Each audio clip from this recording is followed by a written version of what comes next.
হাসান তৌফিক সাহেবের জন্মদিন উপলক্ষে আজকের যে বৃক্ষরোপণ, আসলে আমাদের বাংলাদেশের মাননীয় প্রধানমন্ত্রী তারেক রহমান সাহেব যে আহ্বান জানিয়েছেন বৃক্ষরোপণের, প্রকৃতি বাঁচাও পরিবেশ বাঁচাও, এর আন্দোলন হিসেবে একটা সবুজ বিপ্লবের পরিকল্পনা নিয়েছে বর্তমান সরকার।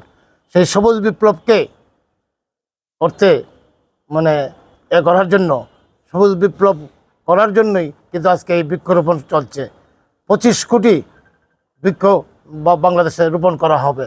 এই যে বৃক্ষরোপণের যে বিপ্লব, সেই বিপ্লব কিন্তু তারেক জিয়া শুরু করেছেন। কাজে ইনশাল্লাহ সেই বিপ্লব সফল হবে এবং বাংলাদেশ সবুজ বিপ্লবে একটা দেশ হবে, যে দেশটা সবুজ সবুজ হবে।